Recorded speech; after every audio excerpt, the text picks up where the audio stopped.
So, Kevin German has studied computer engineering and design and future making.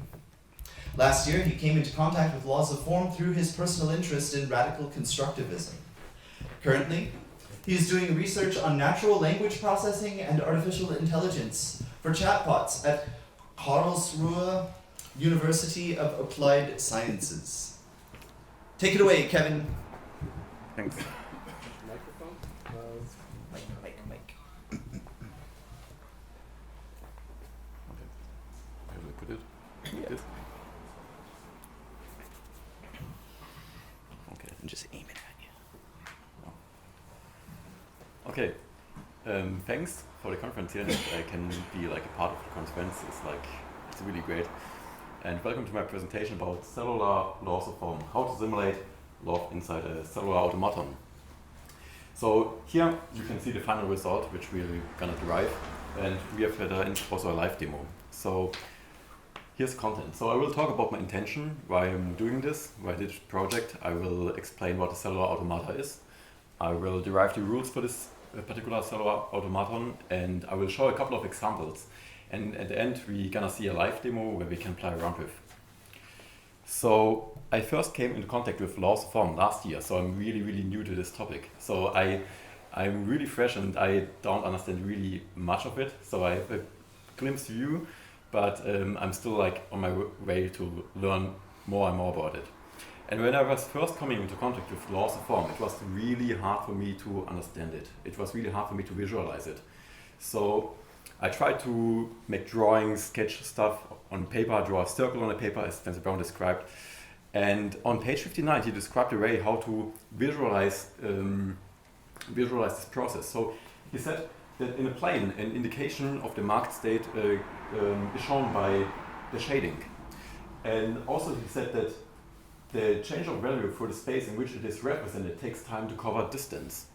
So if you draw a circle on a plane, then somehow this space around the circle, around this cross, gets marked step by step. And the space inside the cross is, of course, unmarked. So here's a visualization. So we draw a circle on a plane, and then step by step the plane gets marked until the whole space is marked. And then, for example, you can draw another circle, another cross inside the first cross. And then there is markedness spreading step by step around until the whole space inside is marked. And then somehow the outer cross gets negated and the markedness in the outside disappears, but also step by step. And then we can place another cross next to the two crosses, and also markedness is spreading around there until the whole space is marked. So I think everyone can understand like this way of visualizing Spencer Brown's work. And one can imagine that maybe like the space is made up of individual tiny little cells which are like infinitesimal small. And each cell has a state. For example, marked or unmarked. It's a cross or it's not a cross. It's an unmarked cross or it's a marked cross. And somehow these cells, they're interacting with each other on this grid. And through that, the system dynamics of laws of form emerge. So, and now we are at the core of cellular automata. So cellular automata, they are mathematical models for complex, discrete system dynamics. And they are a prime example for emergence. So from simple rules, something which could not have foreseen can emerge, like something really crazy and great, just like laws of form. And in cellular automata, the world itself is made out of individual cells, and each cell has a state, for example, marked or unmarked, it's a cross or it's not a cross, and or it's dead or alive. And we have a set of transfer rules. One could say they are the laws of nature in this system. And in the cellular automaton, the cells only react to the direct neighborhood. For example, here in the case, on the right side, you can see there's a cell, which we call A, and it has a neighborhood arranged in a cross. And this cell only knows itself and the neighbors directly connected to the cell. This particular neighborhood is called Moore neighborhood. There's also the von Neumann neighborhood, but we were gonna use for our cellular automaton this kind of neighborhood. And now we need to derive like the rules, the transfer rules, that out of this like Spencer Brown's dynamics can emerge. Probably the most famous cellular automaton is Conway's Game of Life. In Conway's Game of Life we have two states, dead or alive. It's a 0 or it's a 1, it's true, false or it's true. And we have a set of transfer rules, so the laws of nature in this cellular automaton. And one transfer rule is, for example, if a living cell has 2 or 3 living neighbors, then it just survives. It's perfect. And if a dead cell has 3 living neighbors, it becomes alive because the living cells around them, they somehow repopulate. And in all other cases, the cell dies or stays dead. So, for example, if there are only less than 2 living neighbors around the living cell, it dies because of underpopulation. If there are more than 3 living neighbors around the cell, it dies because of overpopulation. And out of this really complex system dynamics can emerge. For example, here, I think it's called Gosper's Glidergun. It produces structures which are like traveling through space, which is really crazy because the cells, they only know the neighbors around them. And we want to find something similar for spent around system. And so for that we need to make some observations. Maybe one thing to add, it's like the main intention of this project is to visualize the system dynamics, that new beginners for laws of form can get an intuitive understanding. And the other thing maybe, which is of interest, is that in the same year Spencer Brown published his book, Konrad Zuse published a paper called Rechnender Raum, Calculating Space, where he proposed the idea that maybe the universe is in its core like a cellular automaton with transfer rules and cell states, and so maybe it's of interest to combine like these two approaches. And to get the rules for this cellular automaton, we need to make some observations. And the first observation is what we make is we look at a cross, and this is a cross, and we only look at this particular side of the cross just for simplification. And we say a cross is made out of cross cells. In this case, there are unmarked cross cells. And next to the unmarked cross cells, there are the unmarked space cells. And in the simplest case, these cells, they should be marked because they're next to a cross, right? So we're gonna mark them. And now that we need another rule, because now we mark these cells, but there's more space which should be marked step by step. And information can only travel from cell to cell through the direct neighborhood. So we say if an unmarked space cell is next to a marked space cell, we're gonna mark the cell. So we're gonna mark it.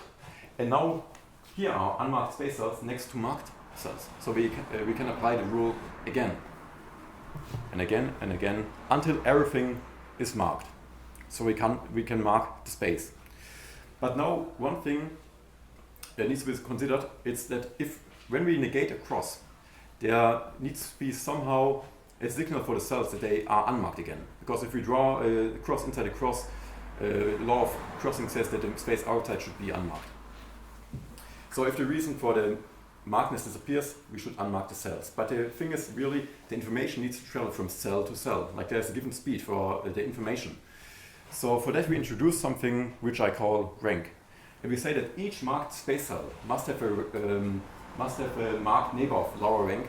And if a marked space cell is created, it will have as a rank the minimum neighbor's rank plus 1. And we just say that unmarked cross cells, they have a rank of 0.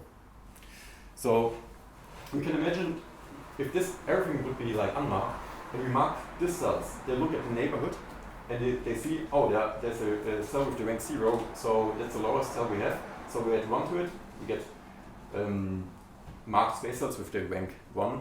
Then there are also like cells which look around. Is there any neighbor which has which is marked, and what kind of rank does it have, and which one is the lowest one? And we add 1 to it, and so we get like array to describe also the least amount of steps required to the nearest cross. And now we have a rule like if a marked space cell doesn't have any valid predecessor, we're gonna unmark it. And we say that it's only valid for positive numbers. So in this case, this cross has marked space in it, and these are marked cross cells. We say -1 represents a marked cross cell. And now this one doesn't have any valid predecessor anymore, so we unmark it. And now the 2 doesn't have any valid predecessor, so we unmark it as well. And so on until the whole space is unmarked.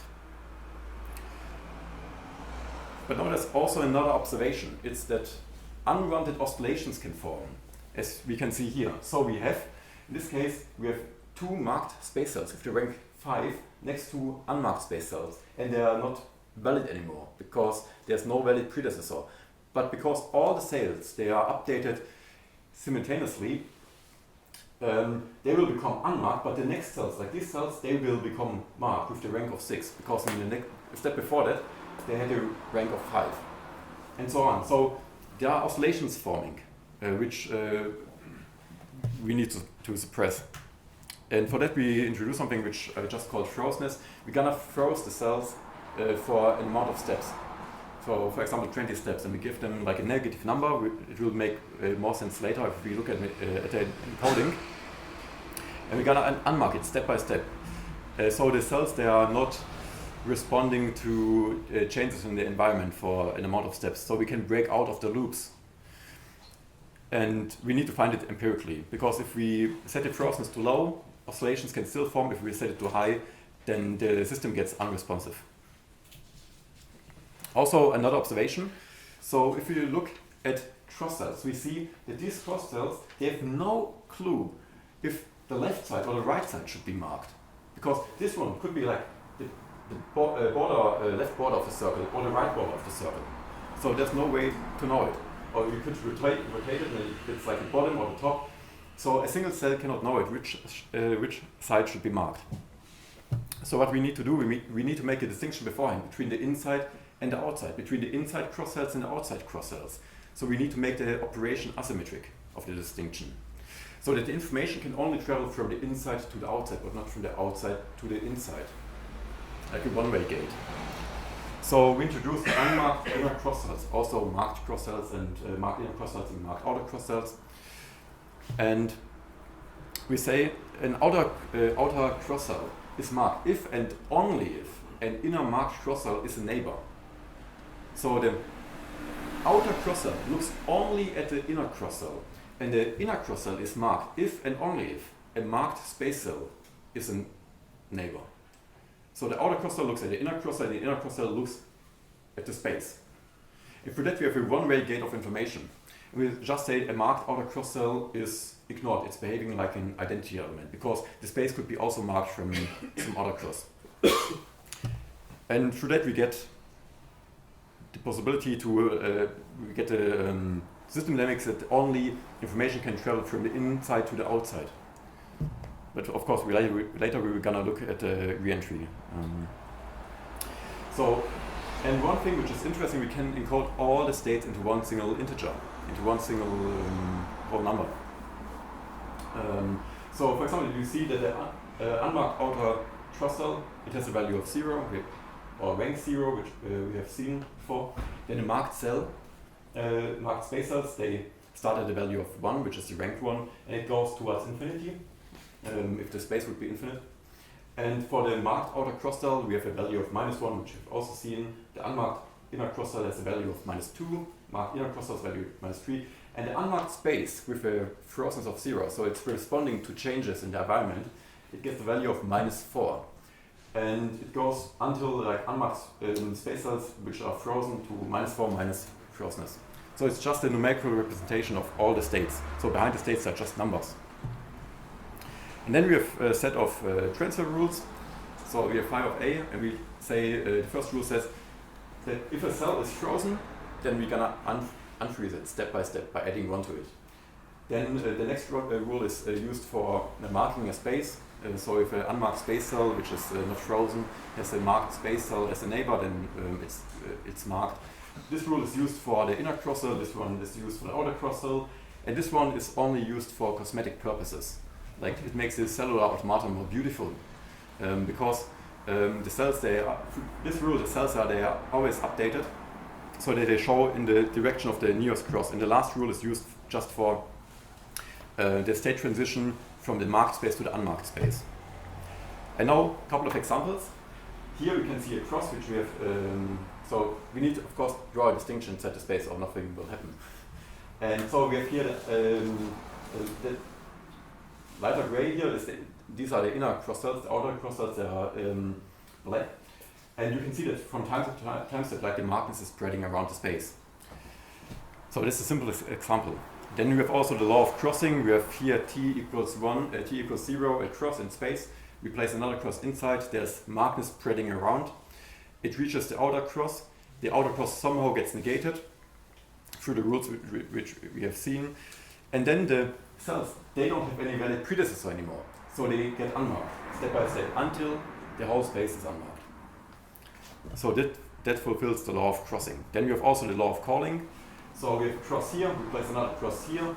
The space is not displaced instantly, but it takes time until like the markness disappears inside this space, because the information needs to travel step by step. And until then, like this cell itself is marked. So there's a shock wave forming of unmarkedness until this cell again is like in an unmarked state. And the whole space is marked again at 50 time steps. So kind of interesting dynamic switch emerge. Okay. So here we have logical operations, like we have an AND, we have a NOR, we have an NAND. Like A and B, they no longer they represent variables or placeholders. So it can be a cross or it's a marked space. We just say marked space is true and unmarked space is false, just interpretation. And for that we have we can implement logic gates inside this cellular automaton which simulates the laws of form. So we have NOR, we have AND, we have NAND, we have an XOR equality implication, and you can do much more. So everything works as expected. When we go one step further, we want to build something more complicated. We can also build a full adder. Like full adder is a part of the CPU which can add numbers together. So in this case, it's like in primary school. You write the numbers on top of each other, then you add them together, and you get a result. And you get an overflow, a carry, which you put in the next column, and then you add these together. So like addition like in primary school, but it's a central part of the CPU. In this case, 1 plus 1 plus 1 is 1 and 1, which is the number 3 in binary. And we have two equations, one for S, which is here in algebraic notation, Boolean algebraic notation.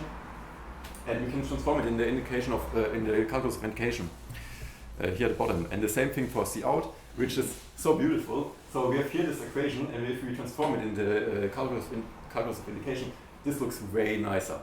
Really elegant and really, really great.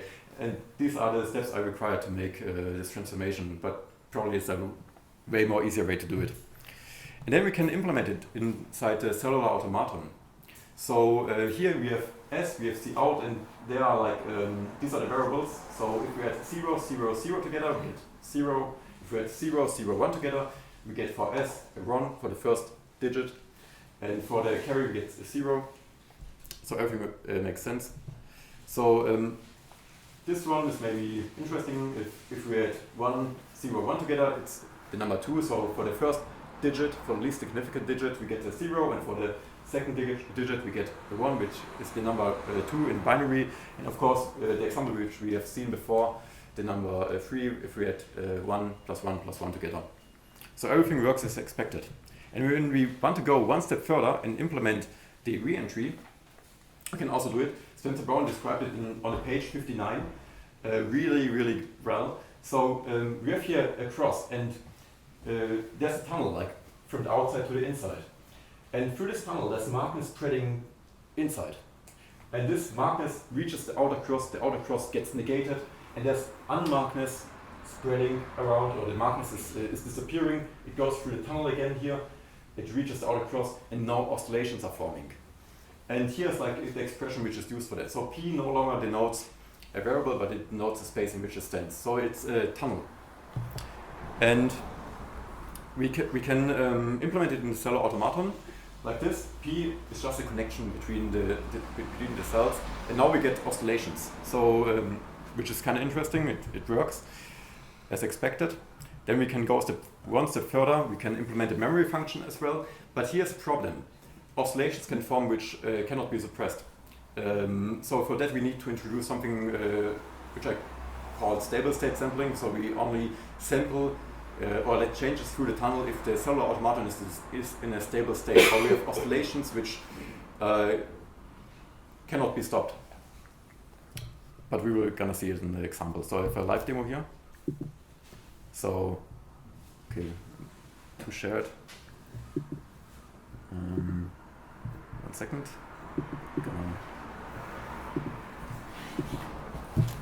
Okay.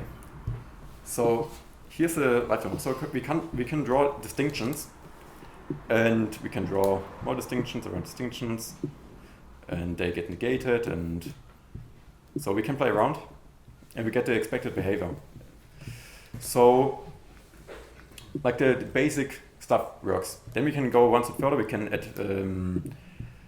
variables, placeholders. We can mark them, and so now we have like a negation. So we can negate the variables. We can go one step even further. We can build more complicated stuff with which we've already seen. So I place a B inside here, then I place a crossover here, and now we have an AND. So the whole expression is only true if A and B are true, so if they are marked. So I mark B, and now the whole expression is in a marked state here around, so we can simulate really intuitively, visually, the system dynamics of Spencer Brown's work, which is really interesting, and it really helps me myself, like when I want to calculate stuff and get a better understanding of it. We can also go one step further. We can introduce the reentry, so I place A here, I place A here, and now we say that A is no longer a variable, but it's a tunnel, so now we get oscillations. Of course, we can play around. We can say we only assemble in a stable state. And if we want, we can also build a memory function inside here, but we will see that this leads to problems. So I will place a B here, I place a C here, and maybe, okay, yeah, exactly. So now we have oscillations, which happen in the Cellular automaton, and I don't know what are the implications for Spencer Brown's memory function, but the only way I could suppress them is if I say I only want to sample in a stable state, if I only let the changes through the tunnel, if the cellular automaton itself is in a stable state, because these oscillations, they happen because there's no infinite speed of information traveling inside the cellular automaton. It needs to travel from cell to cell. So now we can, for example, say if I mark C, okay, I need to unmark B, of course. So if I mark C, the cellular automaton saves the value of C. So and I can reset it if I set B. So it's an RS flip-flop if I remember right. And I can also mark C again. So this thing stores the latest state of C. We can reset it with B. And we can also build more complicated expressions. And one thing which I wanted to show, so you can also visit the site yourself. So it's public on the internet. We can increase the cell size, and then we can see that behind it there are only numbers. So if I go in debug mode, I can see that the inside space cells, they are like represented by the value of -4. That the unmarked space inner cross cells, they are represented by the number -2, and the outer cross cells, they are represented by the unmarked outer cross cells, they are represented by the number 0. And if I draw another distinction here, maybe I do it with a lower speed so we can see it.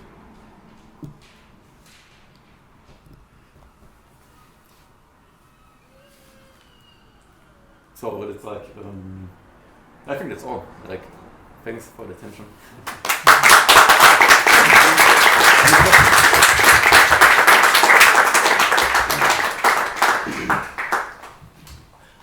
Thank you, that was amazing. Okay, let's open it up for questions. Behind you? No, behind you. I would have a question. Yes. Okay. Okay. Go ahead, Andre. Okay, yes. I do see the parallel between George Spencer Brown and the cellular automata, which were discovered or developed by Stephen Wolfram, who gave his lecture yesterday in a great field. But I don't saw that you implement. So I have a question to the law of crossing, because if you put two circles into each other, they should vanish both. And I didn't see this in your picture. Can you comment on this? law of crossing a little bit. And another comment would be, I don't think that in Spencer Brown you have the timing issue that the mark gets slowly developed outside the circle. So it's all in once and there's no timing at all.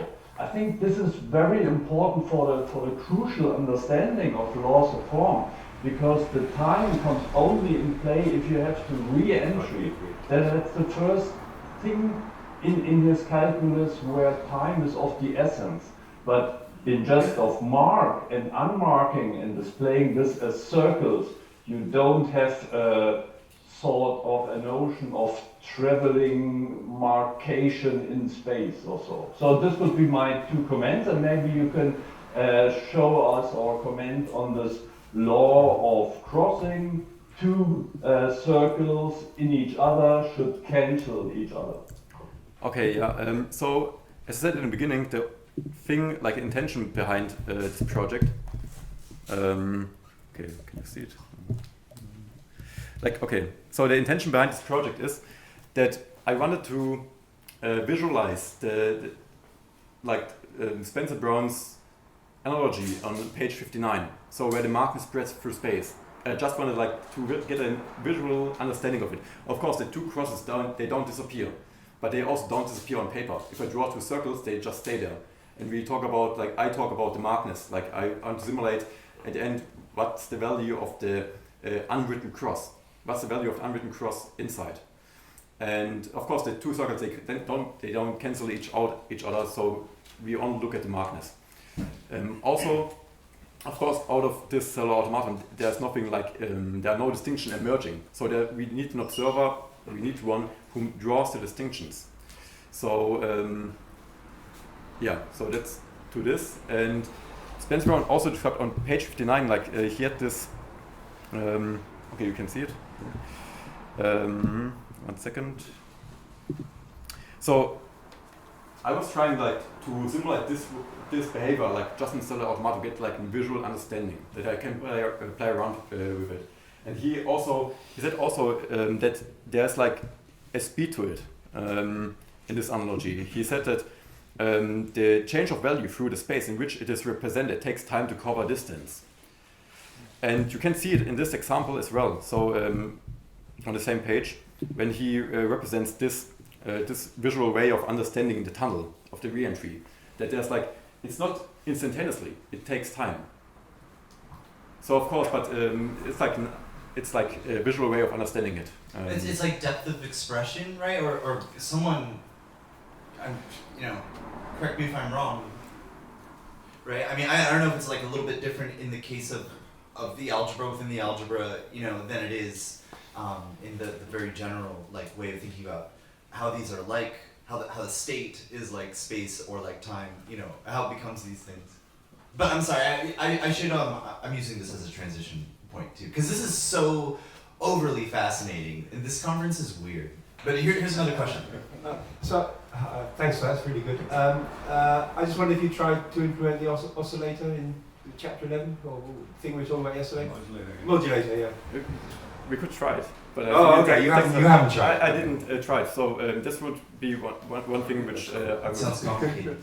But I think you can also use multiple tunnels and you'd need I guess you have to switch in the stable state only. Yeah. So again, the thing is, because you place the crosses and the signal propagation in the same setting place. Oh, we can't hear. That is not there in the beginning. Okay. That's what I was intrigued about. Michael, this. let's let Florian ask a question, because we only have time for another couple questions. Maybe Florian and the guy back there.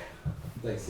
Yeah. I think that's exactly that is a big discussion. I think this whole time that it takes to travel, but that's bigger than what we can have here now. My quick question, hopefully, is with these kind of fixes, empirical fixes that you had to employ, do you think that you may just not have found the right cell rules yet to make this work? Maybe, there are way more intelligent people than me. Maybe there's there are some rules which are way more compact. But one thing which I saw is that it's really the laws of form. They are really simple. They're really basal, really foundation, and we need kind of complicated rules to get the same behavior. So, and I think this tells something. Thank you. Thank you for that. It looks like a really interesting reconstruction of the thoughts of laws of thought computationally. But my question is probably ontological, and that means the nature of the mark. Now, in this, the mark is negation. And my understanding of laws of form is that negation, as the mark, is a particular case of what the mark is doing. And the reason this is ontological because I see that then the mark as a phenomenological law, that this is a selection from indeterminacy.